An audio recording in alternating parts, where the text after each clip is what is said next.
नमस्कार दोस्तों। मेरी बहुत दिनों से ये इच्छा थी कि मैं राधा कृष्ण के बारे में आपको कुछ बताऊं, क्योंकि मैंने काफ़ी सालों से आध्यात्म की स्टडी की है, शास्त्रों की स्टडी की, और मैं राधा कृष्ण के भक्ति में बचपन से रही हूँ। तो मैंने जब उनकी भक्ति शुरू की तो मुझे उनके बारे में बहुत जानने का मन था। तो मैंने बहुत सारे शास्त्र पढ़े, बहुत सारे पुराण पढ़े, बहुत संतों की वाणी सुनी। तो मैं आज मेरे इस चैनल के माध्यम से राधा कृष्ण के बारे में कुछ बताना चाहूँगी, स्पेशली श्रीमती राधा रानी के बारे में, जो हमारी सबकी जगत जननी है, हमारी माता है, और उनका प्राकट्य कैसे हुआ, और कैसे वो जीवात्माओं की हेल्प करती है, और कैसे वो कृष्ण को इतनी प्रिय है, वो सारी बातें मैं आज आपको बताऊंगी। तो आज मैं राधा रानी की कृपा से उनके बारे में दो शब्द बोलूँगी, बिकॉज़ वो इतनी अनंत है, असीम है कि हम उनके बारे में क्या ही बोले। मगर आपके जैसे शुद्ध भक्तों की जब इच्छा होती है तो भगवान अपने आप को प्रकट करते हैं। तो श्रीमती राधा रानी जो है वो कोई साधारण देवी नहीं है। जैसे जो यहाँ पे जो देवी देवताएं होती है, इस जगत के देवी देवता है।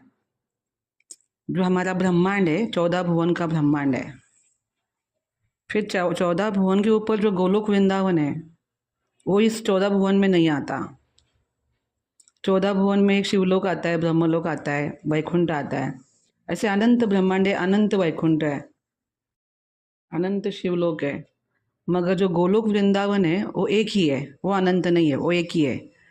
और ये सारे जो वैकुंठ सारे जो ब्रह्मांड है, ये गोलोक के कोने में समा सकते हैं, इतना बड़ा गोलोक है। तो जो गोलोक वृंदावन है वो केवल और केवल कृष्ण और जो कृष्ण से प्रेम करते हैं उन लोगों का है। तो जो कृष्ण है पूर्ण पुरुषोत्तम है। पूर्ण पुरुषोत्तम मतलब पुरुष है, वो पूर्ण। जो पूर्ण पुरुष होता है उसके उसके पास सभी आकर्षित होते हैं। वैसे जो राधा रानी है पूर्ण स्त्री है, पूर्ण फेमिनाइन, इसलिए उसमें ममत्व ज़्यादा है, दयालुता ज़्यादा है, हर चीज़ कृष्ण से ज़्यादा है, क्योंकि वो पूर्ण स्त्री है। जैसे कृष्ण का एक नाम है पूर्ण पुरुषोत्तम भगवान, तो राधा रानी पूर्ण स्त्री है। और ये कैसे प्रकट हुई? ये पहले से नित्य है, ये प्रकट होने की ज़रूरत नहीं है, पहले से नित्य है। मगर अलग अलग पुराणों में, अलग अलग शास्त्रों में इसका वर्णन आया है, क्योंकि जीवात्मा जानना चाहता है। तो जब कृष्ण एक बार आईने के सामने खड़े थे और उन्होंने अपने आप को देखा तो बहुत सुंदर लगे। तो उन्होंने कहा कि अगर मैं पुरुष रूप में इतना सुंदर हूँ तो मैं स्त्री रूप में कैसा दिखता हूँ, मैं स्त्री रूप में कैसा, कितना सुंदर होगा। ये सोचते ही उनके बॉडी से एक स्त्री बाहर आई, उनके अंतरात्मा से एक एक शक्ति बाहर निकली। वो थी श्रीमती राधा रानी। जब कृष्ण ने उनको देखा तो वो इतने आकर्षित हो गए, बहुत आकर्षित हो गए वो। और उन्होंने कहा कि आप कौन हो? तो उन्होंने कहा कि मैं आप ही हूँ, आपकी स्त्री शक्ति हूँ। जैसे हर जीवात्मा के पास एक फेमिनाइन शक्ति होती है, एक मस्कुलाइन होता है बॉडी के अंदर, है ना। तो वैसे ही कृष्ण के जो मस्कुलाइन है वो स्वयं कृष्ण है, जो फेमिनाइन है एनर्जी कृष्ण की, वो राधा रानी है। अब कृष्ण कहते कि तुम्हारा नाम क्या है? तभी वहाँ पे उस जो राधा रानी उनके शरीर से निकली थी, उनको कृष्ण को हैप्पीनेस देना था, उनको खुशियाँ देनी थी। तो उन्होंने एक अपने हृदय से एक रासलीला का मंच तैयार किया, और वहाँ पे वो फूल कृष्ण को ऑफर करना चाहती थी, इसलिए फूल तोड़ने के लिए वो भागी, दौड़ी हो। तो संस्कृत में धावम बोलते हैं उसको। रासलीला प्रकट की और रासलीला में फूल तोड़ने के लिए दौड़ी, तो उसको संस्कृत में धावम बोलते हैं। रासलीला, धावम मतलब वो फूल तोड़ने के लिए दौड़ी, इसका नाम पड़ा राधा, रासलीला में जो परफॉर्म करती है। तो राधा नाम उनका इस तरह कृष्ण ने उनको पुकारा, राधा। तो रा का बहुत सारा मीनिंग है और धा का भी बहुत सारा मीनिंग है, मगर कृष्ण के लिए राधा का मीनिंग है मेरी प्राण शक्ति। अगर कृष्ण को हैप्पीनेस देना है तो राधा नाम का रटना होता है। इसलिए संत साधु संत समाज क्या बोलते हैं कि राधा राधा रटो। क्यों? क्योंकि इससे कृष्ण खुश होता है। जो राधा है कृष्णा की आराधिता, सर्वश्रेष्ठ पूजिता, इसलिए उनका नाम राधा पड़ा। तो राधा शब्द ये इस दुनिया का नहीं है, इस धरती का नहीं है। ये 14 भुवन है, नीचे 7 लोक है, ऊपर 7 लोक है, बीच में हमारी 7 नंबर पे धरती आती है। ये 14 भुवन में ये जो वर्ल्ड है राधा, इस भुवन का नहीं है, किसी ब्रह्मांड का ये नाम नहीं है। ये जो नाम है ये साक्षात गोलोक से आया हुआ राधा रानी का स्वयं नाम है। और राधा और जो व्यक्ति है राधा रानी, उसमें कोई फर्क नहीं है, कोई फर्क नहीं है। नाम और नामी एक ही है। आज जब किसी सोल को अगर इस प्लैनेट से मुक्त होना है, तो जब वो राधा का जो नाम है और उस राधा और राधा का नाम अलग नहीं समझ के, एक समझ के उसका जाप करेगा कि यह स्वयं राधा रानी ही है, तो उसकी तुरंत मुक्ति हो जाती है। क्योंकि हम लोग जाप तो करते हैं मगर कृष्ण को उसके नाम को अलग समझते हैं। जिस दिन आप हमारे अंदर वो भावना आएगी कि नहीं, जो नाम और नामी एक ही है, मैं वो व्यक्ति अलग नहीं है। जैसे जैसे जो भगवान के नाम होते हैं तो भगवान उस तरह होते हैं। जैसे भगवान का नाम नारायण है तो चराचर में वास करते हैं, तो इसलिए नारायण नाम आयन हर जगह पे है। वो किसी का नाम, अगर जैसे हमारी इस धरती पे किसी का नाम अमर है, मगर वो अमर नहीं होगा, वो कभी ना कभी मरेगा, है ना। मगर भगवान का नाम अगर अमरनाथ है तो वो अमर ही है, वो कभी नहीं मरते। तो जो भगवान का नाम है वही उनके अंदर गुण होते हैं। तो श्री कृष्ण, इसका अर्थ क्या होता है? सर्वाकर्षक पुरुष। तो है वो सर्वाकर्षक पुरुष। वैसे राधा सर्वश्रेष्ठ आराधिका, तो वो सर्वश्रेष्ठ आराधिका है, कृष्ण को सबसे ज़्यादा वो खुशियाँ देती है, इसलिए उनका नाम पड़ा राधा। तो राधा रानी जो है वो गोलोक वृंदावन में महारानी है और कृष्ण के प्राण शक्ति है। जब देवताओं ने कृष्ण को पूछा कि आपकी शक्ति हमें देखनी है, आपको प्राण शक्ति कहाँ से मिलती है, तो भगवान श्री कृष्ण ने राधा रानी को प्रकट किया, कहा कि ये जो है व्यक्ति, ये जो राधा रानी है, ये मेरी प्राण शक्ति है।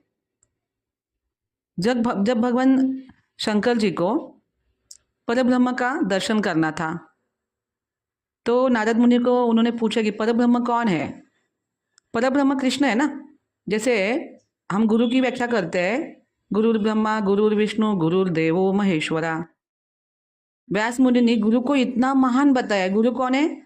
गुरु ब्रह्मा है, गुरु विष्णु है, गुरुदेवो महेश्वरा।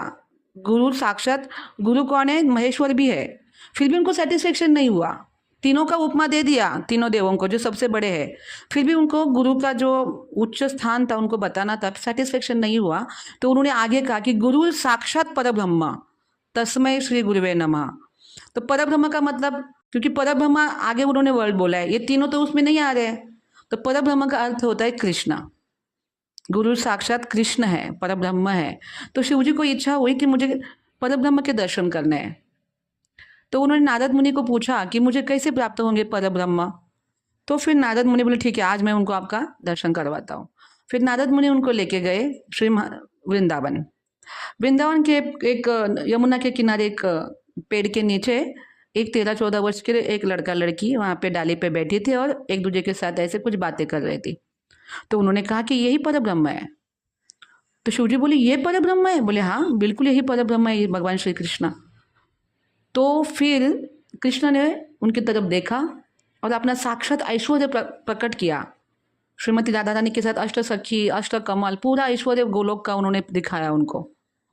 शिवजी महाराज एकदम गदगद हो गए, उनके चरणों में गिर पड़े।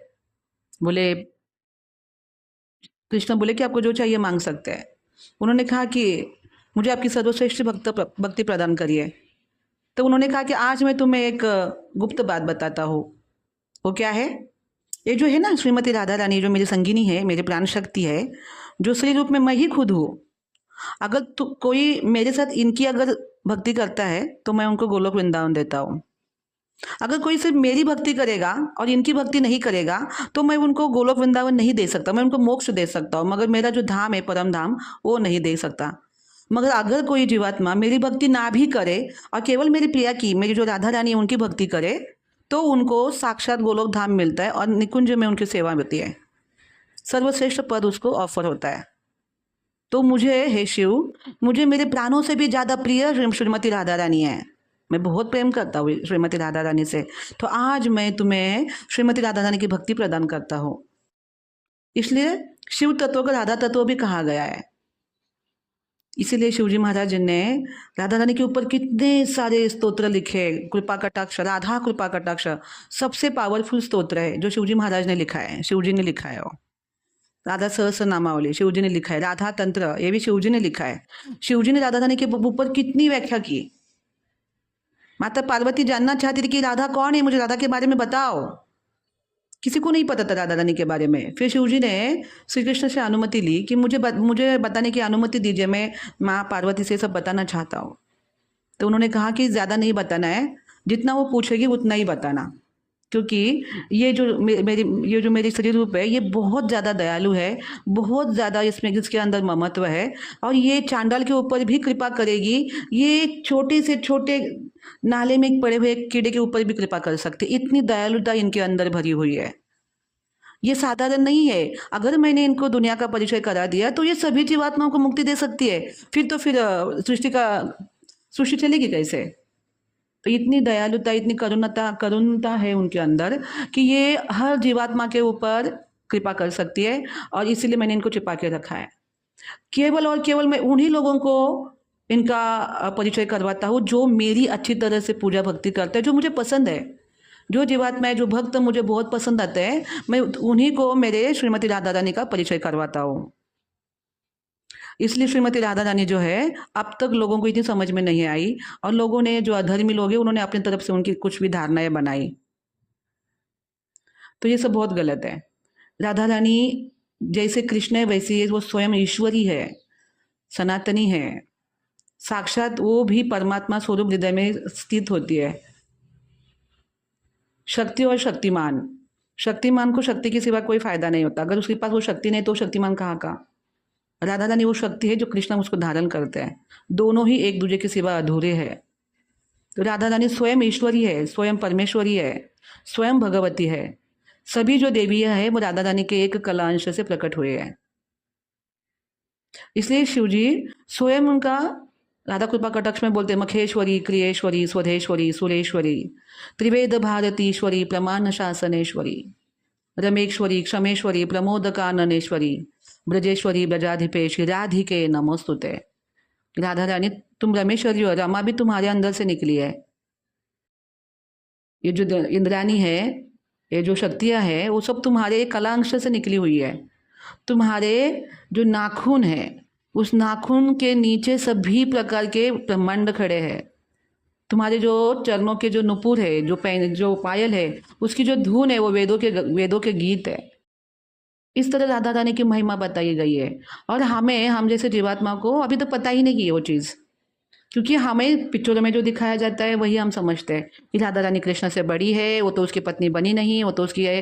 कितनी गलत धारणाएं हमारे शास्त्रों के खिलाफ बनाई गई है अधर्मी लोगों ने, क्योंकि ये कलयुग है, कलयुग का ये प्रभाव है, इसमें कुछ नहीं कर सकते। मगर जो जीवात्मा सच्ची हृदय से अगर कभी परमात्मा को बोलता है कि भगवान मुझे आपको देखना है, मुझे आपकी शक्ति को देखना है, तभी सही लोग उनके जीवन में आते हैं और सही उनको जानकारी मिलती है भगवान के बारे में।